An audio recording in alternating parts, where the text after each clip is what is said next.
Ош коогалаңына 10 жыл. Быйыл алуучудагы канды күндөр эскерилип, мамлекеттик иш-чаралар уюштурулду.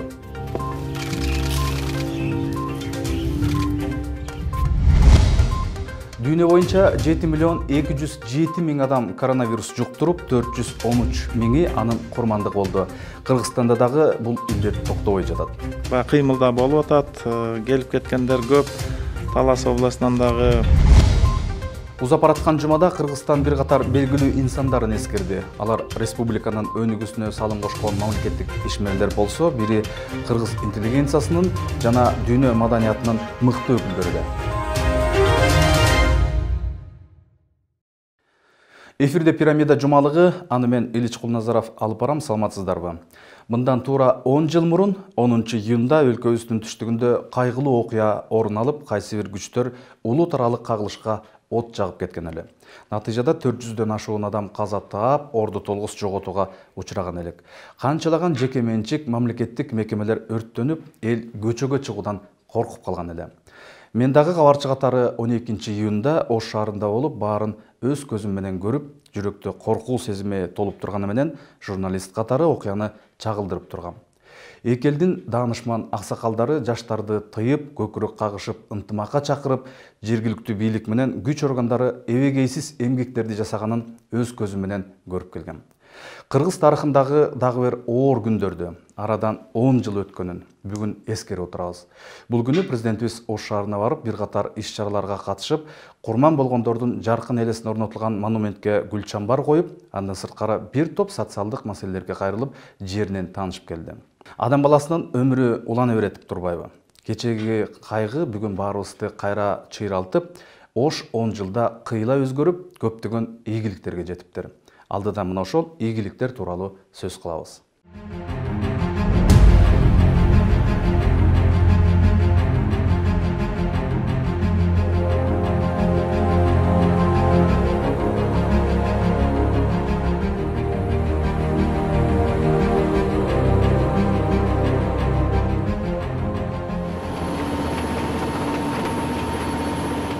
Жүздөн ашуун адамдын өмүрүн алган 2010 жылкы окуя мындан толук 10 жыл мурда болгон. Бул күнгө карата Ош шаарында маркумдарды эскерүү иш-чарасы өтүп, ага мамлекет башчы Сооронбай Жээнбеков катышты. Президент алгач эстеликке гүл коюп, шейит кеткендерди эскерди. Окуяда курман болгондордун арбагына багышталып, Куран окулду.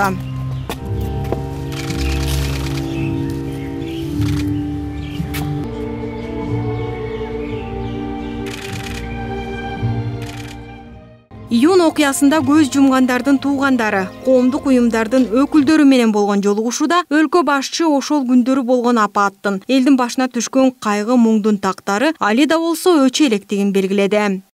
Шейит кеткендердин баардыгын мекендештерибиздин Аллах элеси ар дайым биздин жүрөгүбүздө, бул эстелик дагы алардын жаркын элесин ар дайым эстетип турат. Алардын эми ыйманы саламат болсун, Кудайым бейиштин берсин, жандары жанатта болсун, ошол бейиштеги даражасы бийик болсун алардын. Бул эми абдан оор күн, кыйын күн. Мен ошол күндөрү ошол жерде болдум, сиз менен болдум. Баардыгын тең өз көзүм менен көрдүм, керт башы менен өткөздүм. Сиздер дагы кайрат кылдыңыздар, сау болуңуздар. Баардык мекендештериме жакындарын жоготкон. Аларга терең кайгыруу менен көңүл айтам. Кайрат кылыңыздар, сабырдуу болуңуздар. Ош жергесине барган иш сапарынын алкагында президент келечекте 5000дей адамды иш менен камсыздап, электр автобустарды чыгара турган Кыргыз унаа курулуш заводуна барды. Аталган ишкана ишке кириши менен 500дөн ашык жумушчу орну түзүлгөн. Учурда заводдун курулуш иштеринин биринчи этабы аяктагандыктан жеңил жана оор өнөр жай, айыл чарба тармагы үчүн комплектөөчү шаймандар менен техникалар өндүрүлүп жатат. Трансформаторлор менен акылдуу эсептегичтер иштелип чыгып, текшерүүдөн өтүүдө. Бир жарым бөлүгү да. Мисалы электр чыгарып турганда азыр турмена кайтасың. Ушул тапта Кыргызстандан чыгарыла турган биринчи электроавтобустун прототиби дагы дал ушул ишканада даярдалат. Өлкөдөгү электр энергетикалык тармактын чоң дараметин эске алганда гидротурбина, генератор өңдүү чакан жана чоң гидроэлектростанциялар үчүн зарыл жабдуулар чыгарылууда. Президент эмгек жамаат менен болгон барлашууда ишкананын ишмердүүлүк масштабына купулу толгондугун билдирип, өлкөдө мындай завод биринчи жолу курулуп жаткандыгын баса белгиледи. Келечекте завод өлкөдө эле эмес, региондо дагы алдыңкы позицияны ээлерине ишенерин белгиледи. Жаңы технология. Азыр мындай технологияны НАСАда колдонуп атышат, Америкадачы. Артыкчылыктуу багыт катары саналган аймактарды өнүктүрүүнүн мамлекеттик саясатынын алкагында бизнес чөйрөнүн демилгелерин колдоого өзгөчө көңүл бурулууда. Мындан улам каражаттардын көп бөлүгү аймактардагы ишкердикти колдоого багытталып жатат. Ишканалардын ишинин өрүш алуусуна аймактын суу менен камсыздалышы да таасир тийгизет. Буга байланыштуу Ош шаарынын четиндеги 10 калктуу конушту таза суу менен камсыз кылуу максатында долбоор ишке кирди. Жапалак айыл аймагында жүзөгө аша турган долбоорго өлкө башчысы дагы күбө болду. Суу ресурстары мамлекеттик агенттигинин директору Көкүмбек Таштаналиев аталган долбоор ишке ашса, 20 миңден ашуун элеттиктер таза суу менен камсыз болорун маалымдады. Айыл аймагында 10 айылдагы таза суу 2 сааттан гана берилип, ошо 90%тен 50%ке чейин. Аталган долбоор 2019-жылы башталып, туура 1 жыл аралыгында ишке ашты. Акыркы 2 жылда калкты таза суу менен камсыздоо максатында мамлекеттик казынадан 850 миллион сом бөлүнгөн. Акыркы 3 жылда өлкөнүн 107 айылынын тургундары таза суу менен толук камсыздалган.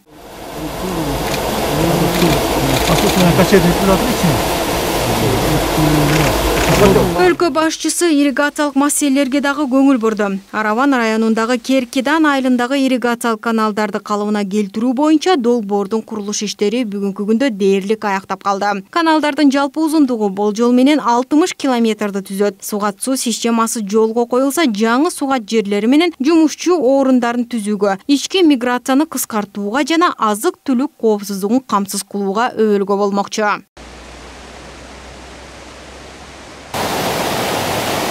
Жакынкы күндөрү Акбура дарыясынын 2 жээгине веложол, тротуар курулуп, көрктөндүрүү иштери башталат. Дарыянын жээги жарыктандырылып, отуруштар коюлат. Алгач жээктер таштар менен бекемделип, тосмолор курулат. Ал эми жөө адамдар үчүн көпүрөлөр дагы салынары президенттин аймакка болгон сапарынын жүрүшүндө белгилүү болду. Алгач анын жээгин көрктөндүрүү, оңдоо иштери 3 этап менен жүргүзүлүп, жалпы дарыянын 5400 метр аймагы оңдолмокчу. Президенттин Ош жергесине болгон сапарынын 2-чи күнү Араван районунда уланды. Ал түшүм жыйноо убагында 1000ден ашык адамды жумуш менен камсыз кылган Найман айылындагы мөмө жемиш багы менен таанышты. Жалпы аянты 183 гектар жерди ээлеген мөмө бакта 100 миңден ашык шабдалы, алча, бадам жана жаңгактардын көчөттөрү отургузулган.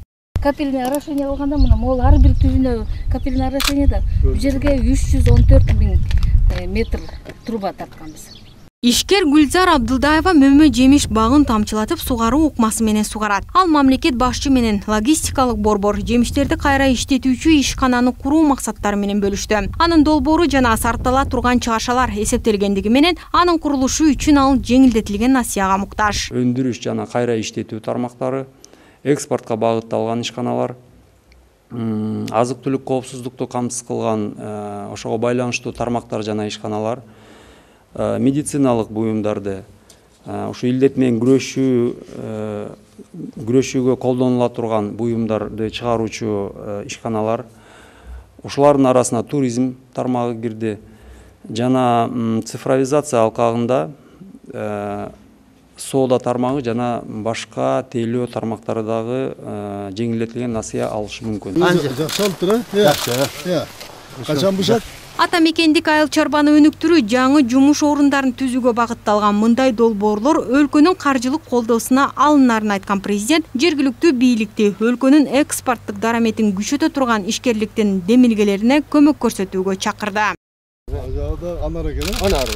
Андан соң президент Араван районундагы инжир, капуста, курма, картошка, коон жана башка жемиштерди өстүргөн фермердик чарбага баш бакты. Дыйканчылыкты мыкты өздөштүргөн чарба жетекчиси Акбаралы Холбеков жергиликтүү 26 адамды жумуш орду менен капсыздаган. Мына ушул Араван районунун өзгөчөлүгү андагы көп улуттуу элдин ынтымагында. Мындай пикирин жергиликтүү жашоочулар менен болгон жолугууда айткан өлкө башчы аймактарды өнүктүрүү, ишкерликти колдоо, өлкөнү санариптештирүү боюнча мамлекеттик саясатка да кыскача токтолду. Акыркы 2 жылда ушу айыл чарбасына региондорго өнүктүрүү, санариптештирүү деп каражаттарды азыр ошол жака жумшап атабыз. Ошол кайра иштетүү өнөр жайын койгонго, кайра иштетүү айыл чарбасында өндүрүлгөн продукцияны кайра иштеткенге, логистикалык борборлорду салып, экспортко алып чыкканга, сыртка сатканга, анан эң негизгиси ошол ишкерлерге азыр жеңилдиктерди берип атабыз. Буюрса жакшы проекттер кетип атат, жакшы заводдор, фабрикалар салынып атат, кайра иштетүү өнөр жай салынып атат. Ушул саясатты дагы кармасак катуу 3-4 жыл. Ошондо бүт жерлерде сүттү кайра иштетет, терини, этти, жүндү, мына өндүрүлгөн продукциянын баарын кайра иштетип сыртка чыгарган мүмкүнчүлүк түзүлөт. ЯЭПке кирген мамлекеттер менен тең тайлаша Кыргызстанда соода экономикалык алакаларын коңшулар менен бекемдөөгө кызыктар экендигин кошумчалаган президент акыркы жылдары Кыргызстан менен Өзбекстан ар тараптуу кызматташууга бел байлагандыгын да баса белгиледи. Алдыскы туугандан жакын коңшу деп, кыргыз эли, өзбек эли менен бирге кылымдар бою коңшулаш болуп, ынтымакта жана достукта жашап келген. Эки мамлекеттин ортосунда мамилебиз абдан мына жакшы болуп атат. Бир эле соода экономикалык эмес, маданий гуманитарлык жагынан дагы мына кызматташыбыз жигерди өтүп жатат азыр, болуп жатат. Бул эми баардыгы тең Өзбекстан президенти урматтуу Шавкат Миромонович президент болуп шайлангандан бери Өзбекстан менен биздин Кыргызстандын мамилеси кескин мына жакшырды. Биз да ошондой колдоп атабыз, аракет кылып атабыз. Мына Кыргызстан менен Өзбекстандын мамилесин, достук мамиле, коңшулук мамилени мына бекемдеп атабыз. Айрыкча акыркы кийинки мезгилдерде, кыйынчылык мезгилдерде мына бири-бирибизге кол сунуп, бири-бирибизге жардам келип атабыз, жардамдашып атабыз. Көрүп атасыңар бардыгын. Өз кезегинде жергиликтүү жашоочулар Сооронбай Жээнбековдун эл менен болгон жолугушуусу үчүн ыраазычылыгын айтышты. Сиздин тилегиңиз да, ниетиңиз да таза да. Сиздин ниетиңиз таза үчүн ошол болсун, топалаңга кошпой кармап калдыңыз. Бош кагда анткени жооп деп айтканым. Анткени сиздин максатыңыз, тилегиңиз таза. Кудай кааласа элибиз колдоп, Кудайым колдоп, мындан кийин дагы жакшы иштерди жасап, эми иштериңизди эсептеп айтып отурбайын. Биз көрүп турабыз, коңшулар менен кандай акыбалда элек. Ушунчалык жакшы алып келген сизсиз. Ушундай жакшылыктарды алып келе берейин. 2019 Ош облусунун кичи жана орто бизнеси тарабынан өндүрүлгөн өнөр жай продукцияларынын көлөмү 3 миллиард сомдон ашкан. Бул 2018 жылга салыштырганда 87 миллион сомго көп. Ал эми өсүү темпи 2,5 эсеге өскөн. Ошондой эле облус боюнча 1 жыл аралыгында 61 өнөр жай багытындагы кичи ишканалары ишке киргизилип, 671 жумушчу орну түзүлгөн болсо, алардын эсебинен жалпысынан 651 миллион сомдук инвестиция өздөштүрүлгөн. Муну менен катар соңку жылдары социалдык негиздеги инфраструктуралык долбоорлор ишке ашкан. Кыргызстандын ири административдик аймактык бирдиги катары саналган Ош облусунда президенттин жарлыгына ылайык аймактарды өнүктүрүү жана санариптештирүү жаатында дагы иштер дагы да уланат. Сүйүн Айтагаева, Нурдан Карибеков, Пирамида жумалыгы. Учурда дүйнө боюнча 7 миллион 207 миң адам коронавирус жуктуруп, 413 миңи анын курмандыгы болду. Кыргызстанда 2200дөн ашуун адам бул вирусту жуктуруп алды. 80 күндөн ашуун эч кимди киргизбей, чыгарбай дагы мыкты аракеттерди көргөн Талас элине дагы учурда бул илдет жетти. Ош базары, Орто Сай базары 3 күндөн жабылып, дезинфекциялоо иштери жүргүзүлүп, базар ээлерине санитардык нормаларды сактоо боюнча эскертүүлөр берилди. Ал эми жарандар бардык санитардык нормаларды сактабай жатканы өкүндүрөт. Учурда ал тургай бул вирус бар экенинен шектенгендер дагы жок эмес. Ойлонуп табылган жомок катары сыпаттагандар дагы бар. Бул вирус боюнча айтсам, жакында эле менин бир жакындарымдын Айша атасы каза болду. Ал 36 жыл бою өзүн медицина тармагына арнап, үй бүлөлүк медицина борборунда фитизиатр дарыгер болуп эмгектенип келген. COVID-19 менен күрөшүүдө дагы ооругандарды дарылап жүрүп, иш үстүндө жугузуп алган. Москвада жашаган жакын таанышымдагы жугузуп алып, 7 күн бою табым түшпөй 38-39 болуп турду дейт. Муундарым алсыз болуп, өзүмдү 90го чыккан аксакалдардай эле сезип жатам деп телефон аркылуу онлайн сүйлөшүп, өз оозунан уктум. Ошондуктан агайын туугандар коомдук жайларга барганда, коомдук транспорттарда жүргөндө ар дайым бет кап кийип, колду спирт менен жууп, санитардык нормаларды сактасак дейт элем. Алдыда коронавирустун өлкөдөгү акыркы абалы менен кесиптешим тааныштырат. 7,5 миллиондон ашуун адам коронавирус жуктуруп, 420 миңи анын курмандыгы болду. Дүйнөдө эпидемиологиялык кырдаал жөнүндөгү бул маалыматты Джон Хопкинс университети бүгүн эртең менен жарыялады. COVID-19 инфекциясынын учурларынын жарымынан көбү түндүк жана түштүк Америкага туш болууда. Бразилияда бир нече күн өлүмдүн эң жогорку деңгээли сакталды.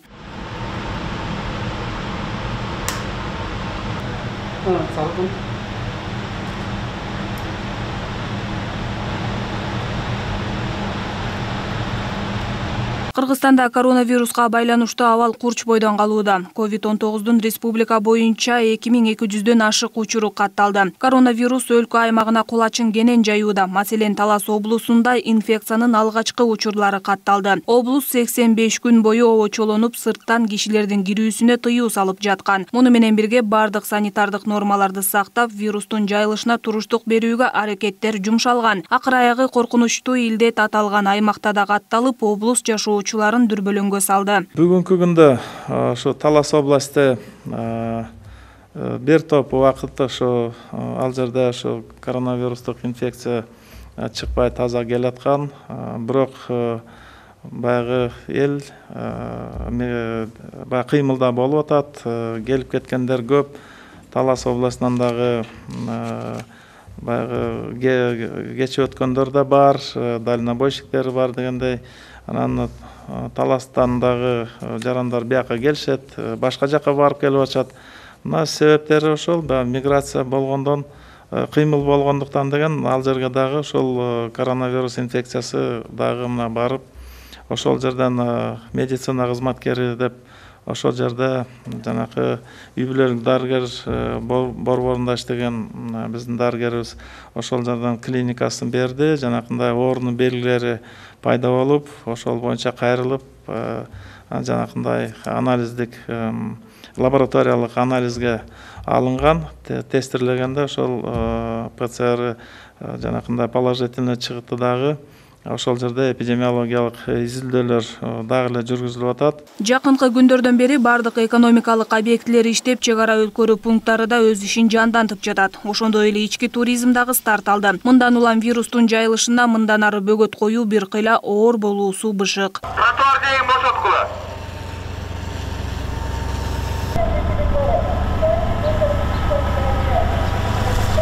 Ушул жумада эле Борбор калаадагы 2 ири базарда коронавирус илдети табылды. Мындан улам Орто Сай базары карантинге жабылып, ал эми Ош базары дезинфекция иштерин жүргүзүү үчүн 2 күнгө ишин токтотконго мажбур болду. Эске салсак, аталган соода тармактарында күнүнө миңдеген адамдар келет. Андыктан бул соода түйүндөрүндө массалык инфекция жуктуруп алуу коркунучу жогору. Көптөгөн рейдтерди жүргүзүп атабыз.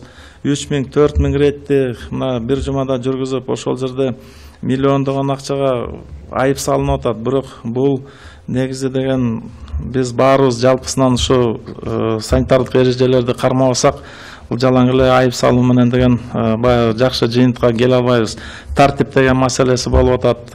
Экинчиден, баарыбыз терең түшүнүү менен ушуга мамиле кылышыбыз керек. Мына ушуга байланыштуу көп нерсе бар. Алдында деген бу коркунуч зор экенин деген биз жакшы түшүнүшүбүз керек. Анткени бүгүнкү күндө да эң аярлуу катмарыбыз бар бизде. Мына биздин кары картаңдар, биздин улуу муундарыбыз бар. Мына ушуларды сактап алып калышыбыз керек. Базарларда вирустун очогу аныкталардан мурда күн алыс дезинфекция иштери жүргүзүлүп жаткан. Эми илдеттин учурлары чыккан бул коомдук жайлар күнүнө 2 рет тазаланып турмай болду. А бирок тазалоо иштери вирус барбы жокпу күн сайын жүргүзүлүп турушу керек эле. Негизинен биз баягы өлкө аймак боюнча ушул жарандар көп бара турган жерлерге, маселен айта кетсек, азык-түлүк дүкөндөр, аптека, ири базарлар, ушуларда биз дезинфекция кылабыз. Дезинфекция иш-чаралары биринчи 2 методдо өтөт. Биринчиси бул баягы унаа өрт өчүрүүчү унаа менен, экинчиси жөө жүрүш менен. Мындайча айтканда жанагы унаа кире албаган жерлерге биздин ошо куткаруучулар барып, атайын ушул хлор аралашманы чачып, ошондо дезинфекция иш-чараларын өткөрөт да. Белгилей кетсек, өзгөчө кырдаалдар министрлиги тарабынан март айынан тарта өлкө аймагы боюнча жалпы 9 миллиондой чакырым чарчы метр имараттын ичи, 40 миллион чакырымдан ашуун имараттын сырты жана 40 000 чакырым унаа жолдору дезинфекцияланган. Өзгөчө кырдаалдар министрлиги дезинфекциялоо иш-чараларын эпидемиологиялык абал турукташмайынча жүргүзүүнү өлкөнүн бардык аймактарында уланта бермекчи. Биздин өзгөчө кырдаалдар министри Замирбек Аскаровдун тапшырмасынын негизинде ушул жанагы дезинфекция иш-чаралар тартылган өздүк курамдындагы коопсуздук маселеси биринчи орунда турат. Biz ошол өз убагында жанагы жеке коркунучу каражаттар сиз деп айтып коебуз. Ошондой каражаттар, маска, перчатка жана башкаларды өз убагында камсыздап берип, ошонун ушул иш-чаралар алдын ала өтөөрүнүн алдында өздүк курам тартылган өздүк курамга нускама айтылып, бул коопсуздук боюнча нускама айтылып, андан кийин жаранда иш-чаралар өткөрүлөт. Ал ортодо Борбор калаадагы ресторандардын биринде массалык чогулуу болуп, кардар Куран окутуу иш-чарасын уюштурган. Иш-чаранын жүрүшүндө тартылган видео соц тармактарга желдей тарап бүтүндөй кыргыз элин дүрбөлөңгө салды. Маалым болгондой, аталган жайда аттуу баштуу киши маркум эжесине Куран окуткан. Мындай көрүнүштү байкаган кабарчылардын бири окуяны уюлдук телефонго тартууну туура көргөн. Бирок аны күзөтчүлөрдүн бири токтотууга аракет кылып, агрессивдүү мамиле кылган. Тактап айтканда, күзөтчү журналисттин видеого тартканына тоскоол болуп, тротуар менен басуусуна каршы болгон. Мындай көрүнүшкө күбө болгон тартип сакчылар дагы бул окуяга аралашып, тартипке чакырган эмес.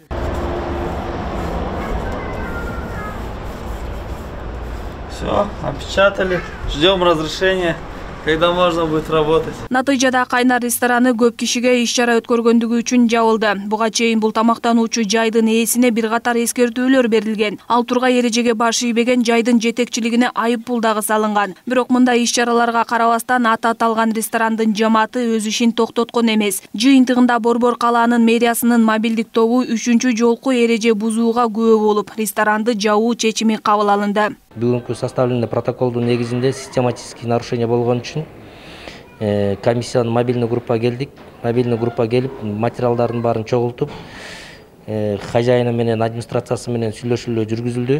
Бул сүйлөшүүнүн негизинде обязательство жазып беришти. Бул өздөрүнүн добровольный основасында до получения особых распоряжений жабылабыз, зданияны опечатывать этип, жумуш ишин жүргүзбөйбүз деп.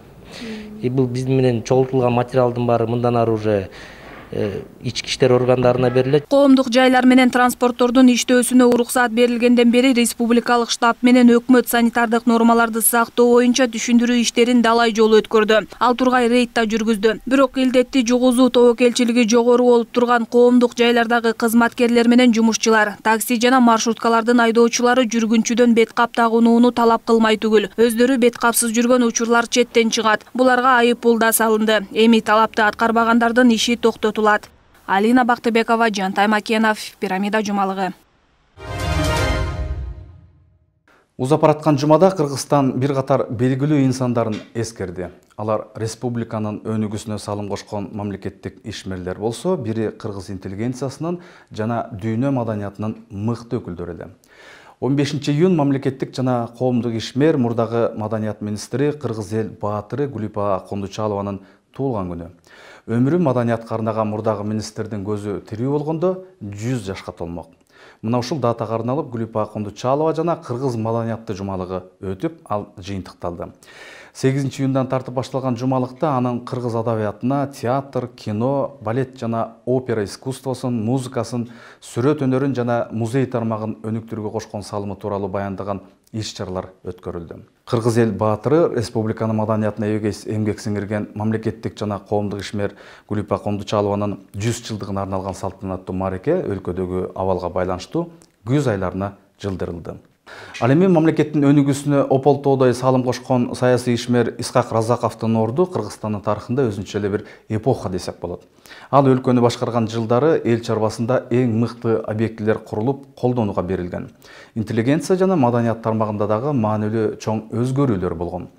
Мына ушул бүтүндөй өмүрүн, мекенинин өнүгүүсүн ардаган улуу инсандын өлкө кошкон салымын баскан жолун даңазалоо максатында быйыл анын 110 жылдыгы дагы белгиленет. 10-июнь 2008 жыл улуу жазуучу Чыңгыз Айтматов 80 жаш курагында оорудан кийин дүйнө салган. ЮНЕСКО Айтматовдун чыгармалары көп басылган классиктердин бири деп тааныган. Анын чыгармалары дүйнөнүн 180ден ашуун тилине которулуп, көптөгөн өлкөлөрдө бир нече рет чоң тираж менен чыгып келет. Апта башында дагы залкар жазуучунун дүйнөдөн өткөн күнүнө карата эскерүү иш-чаралары өттү. Мына ошол кыргыздын кайталангыс жаратман инсандары тууралуу Сүйнай Тагайева баяндап берет.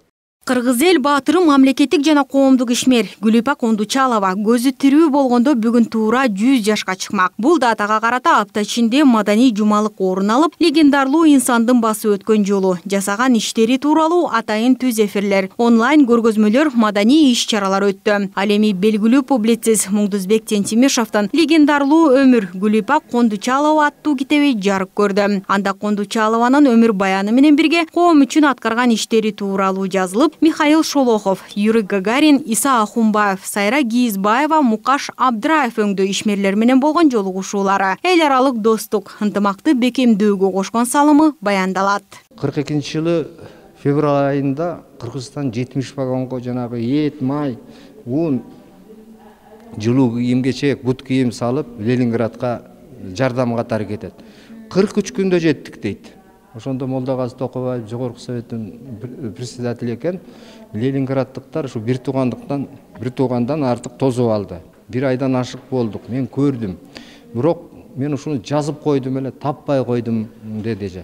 Бул эч качан мындай улут-улутка бөлүп, жер-жерге бөлгөн болбойт экен деди. Кыргыз киносунун дүйнөлүк аренага чыгуусуна, кыргыз керемети деп аталышына түздөн-түз мына ушул Гүлипа Кондучалованын салымы зор болгон. Анын ошол кездеги СССРдин маданият министри Фурцева менен жакшы мамиле түзө билгени, СССРдин борбордук комитетинде дагы анын кадыр баркы жогору болгондугун айгинелейт. Ал маданият министри болуп турганда кыргыз маданиятынын алтын доору башталып, ошол маалда Бибисара Бейшеналиева, Бакен Кыдыкеева, Болот Миңжилкыев, Төлөмүш Океев, Нуртай Борбиев сыяктуу залкарлардын жылдызы жанган.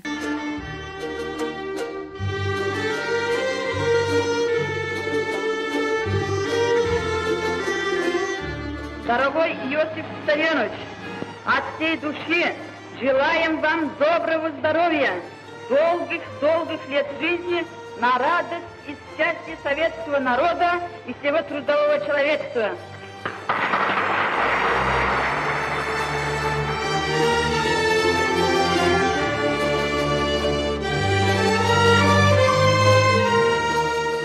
Гүлипа Кондучалова 20-кылымдагы Кыргызстандын тарыхында мамлекеттик жетекчи кызматка жеткен биринчи айым саясатчы катары тарыхта калды. Бүгүнкү күндө Маданият маалымат жана туризм мекемеси кезинде 22 жыл легендарлуу маданият министри болгон Гүлипа Кондучалова колдонгон буюм тайымдар менен толукталган. Ага болгон өзгөчө сый урматтын белгиси менен анын кызмат отургучтары эски кеңседен жаңы имаратка алынып келинип, учурда ал эмеректерде маданият кызматкерлердин жыйындары өтөт. Биз абдан чоң жоопкерчиликти сезүү менен мындан ары дагы бул эмеректерде маанилүү чечимдер кабыл алынат жана мындан ары дагы көпкө чейин кызмат кылат деген ойдобуз. Кыргыз маданиятынын темир айыма тыккан Кондучалованын образы сыртынан сүрдүү көрүнгөнү менен чындыгында ал камкор, ар бир адамдын көйгөйүн уга билген мээримдүү жетекчи болгон. Ал эми үй бүлөдө балдарын өзүнүн жеке үлгүлөрү менен тарбиялаган. Кызы Ирина Оролбаева көз карандысыз Кыргызстандын дипломатиялык кызматынын катарында туруп, Кыргызстандын Индиядагы элчиси болуп иштеди. Тарых барактарында эмгекчил айым жоопкерчиликтүү жетекчи катары жазылып калса, кызы Ирина Оролбаева үчүн адабият ааламын тааныткан, маданият каймактары менен тааныштырган мугалим эле. Она работала очень много, и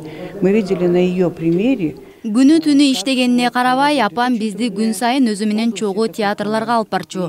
Баарына жетишер эле. Мен ушуга чейин апамдай болуп иштеген киши көрө элекмин. Ал кишиден биринчи кыргыз маданиятын гана эмес, дүйнөлүк искусствону сүйүүгө, жашоодо ак эмгек менен баар табууга болоорун үйрөндүм.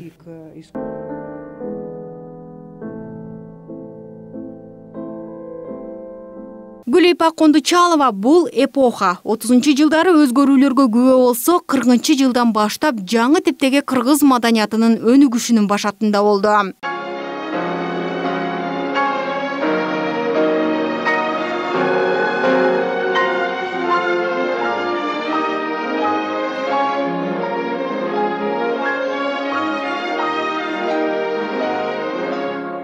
Кыргыз маданиятына опол тоодой салым кошкон инсандын 100 жылдык мааракеси мамлекеттик деңгээлде өткөрүлүүчү иш-чаралардын тизмесине кирген. Мен ак болсом коомду тазалоо, ушуну унутпагын.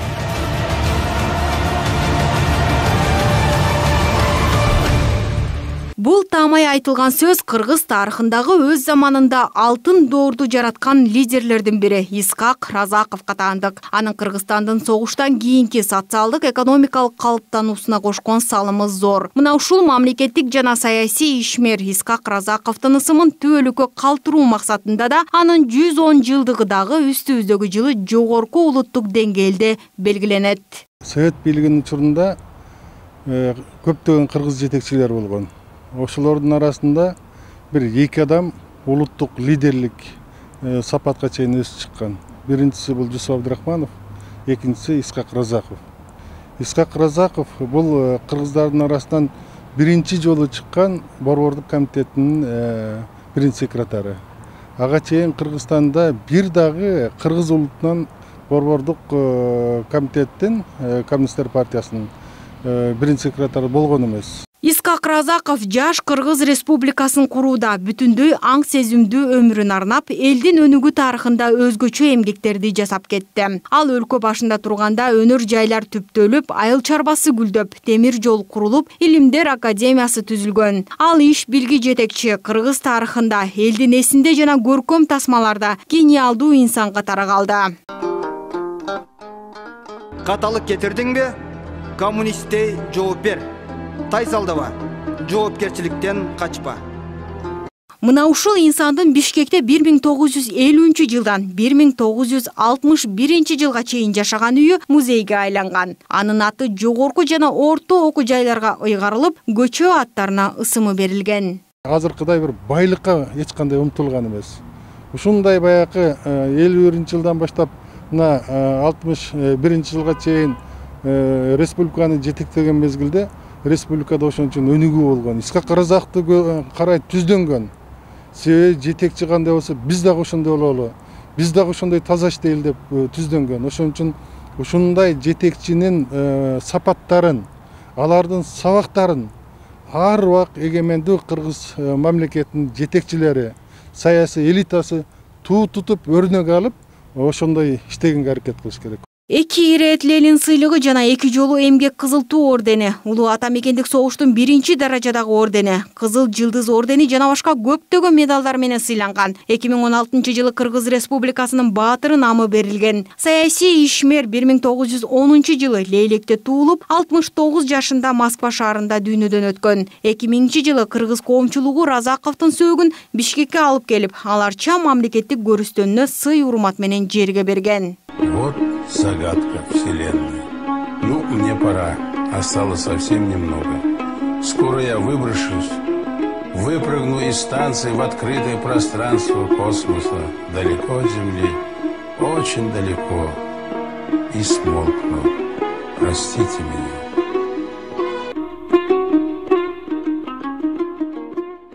Июнь Чыңгыз Айтматов бул дүйнө менен кош айткан. Залкардын кыргыз элин таштап кеткендигине быйыл туура 12 жыл болду. Кыргыз элинин таланттуу уулу 2008 жылы 10 июнда Германиянын Нюрнберг шаарында көз жумган. Улуу ойчулдун туулган жана көз өткөн күнүнө арналган иш-чаралар Түркия, Кытай, Россия, Казакстан өңдүү мамлекеттерде өтүп, гүл бактарына ысымы ыйгарылып, эстелик коюу бүгүн дагы уланып келет. Ал эми өлкөдө улуу инсандын сөөгү коюлган Ата Бейит мемориалдык комплексинде да аны эскерүү иш-чарасы өтүп, Куран окулуп, жаш өспүрүмдөр анын чыгармаларын аткарышты. Ариоза материн ырдаганыма абдан сүйүнүп жатам.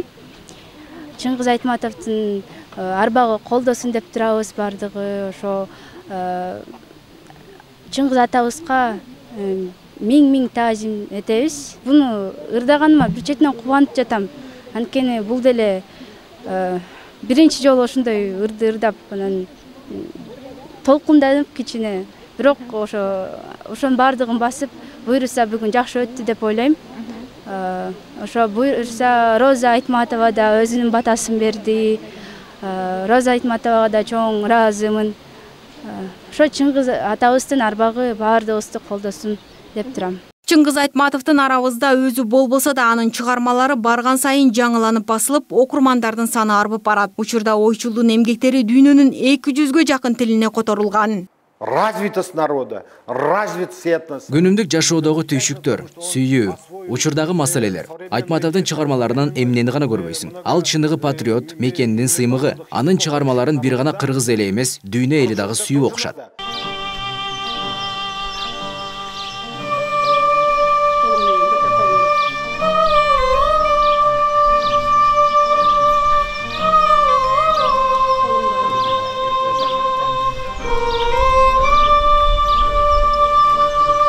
Кыргыз адабияты гана эмес, театр, кино өнөрү, живопись дегеле улуу жазуучунун чыгармаларынан таасир албаган бир дагы өнөр тармагы калбады. Жазуучунун чыгармаларынын негизинде эле 20дан ашык көркөм фильм тартылган. Чыңгыз Айтматов аркылуу улуттук маданият менен искусство жалпы дүйнөлүк деңгээлге көтөрүлдү.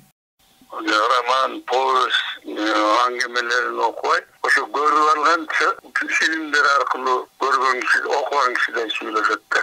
Эми чыгармасын окуган кишинин аң сезими, түшүнүгү абдан терең өсөт. Эми үчүн бул дүйнөгө атактуу болуп кетти. Себеби Чыңгыз Айтматовдун чыгармаларын турмушту ушундай жөнөкөй көрсөткөнү менен маңызында чоң философиялык, жалпы адамзатка тиешелүү көйгөйлөр ачык көрсөтүлгөн. Аз сандаган элдерден дүйнөдө Чыңгыз Айтматов сыяктуу кемеңгерлер сейрек жаралат. 8 миллиардка чамалаш дүйнө калкы арасында алакандай 6 миллион кыргыз эли бүтүндөй дүйнөгө таанымал жазуучусу менен сыймыктанат. Я бы сказал бы, это... Ушунчалык энергетикасы күчтүү, сырткы келбетинен эле терең ойлонгон адам экенин көрүүгө болот эле. Ар бир сөзүн талдап сүйлөгөн, изденген, көп нерсени билгенге ашыккан адам. Айтматовдун чыгармалары тоолор кулаганда романы менен аяктайт десек жаңылышабыз. Анындагы чыгалек, флейта жана жер, кардагы Кудай энелер сындуу эмгектери бар. Жакынкы арада Айтматовдун жакындары бул чыгармалар жарыкка чыгат деп ишенет. Ал эми ошол эле кезде ааламдын этегине жана Төрөкул Айтматовдун өмүр баянынын негизинде жазылган Ата бейит чыгармалары окурмандардын санына жакынкы күндөрү коюлат. Бир жагынан ойлойм да, ошо бир катуу жоготуу мага бир ушу бир түрткү болду деп ойлойм да.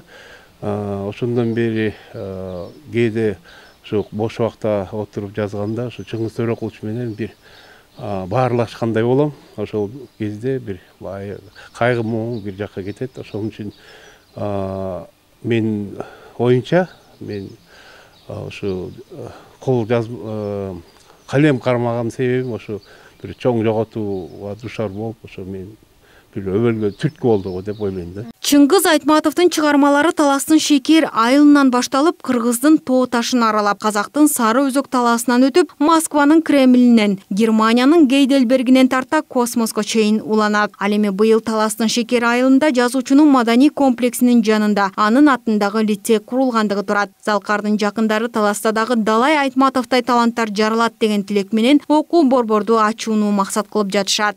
Декабрь айында Түрктөр менен 4-чү Иссыкөл форумду Бишкекте өткөрөлү деген ой пикир бар. Буюрса ал болот. Мен билгенче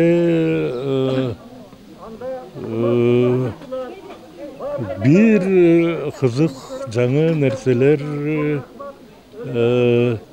чыгар буюрса. Аалам алыптарын топтоо жана алардын адамзат көйгөйлөрүн айткан жыйынын башкаруу Кыргыз уулу Айтматовдун шыбагасына туш келген. Ала Тоо жергесине анын борбору Фрунзе шаарына кереметтүү Ысык-көлгө бир учурда дүйнөлүк атактуу адамдардын бирдей келиши тарыхта 1986 жылдын 13-17 октябрында өткөн Ысык-көл форуму деп аталган. Биринчи жолу Чыңгыз Айтматовдун демилгеси менен өткөн СССРдеги интеллектуалдардын эл аралык бейөкмөттүк эркин форуму катары тарыхка кирген. Айтматов өзү чексиз чема болсо, анын чыгармалары түйлүк сапарында жашап жатат. Сүйүнай Тагаева, Жантай Макенов, Пирамида жумалыгы. Сиздер Пирамида жумалыгын көрдүңүздөр. Эмки жумада көрүшкөнгө чейин саламатта туруңуздар.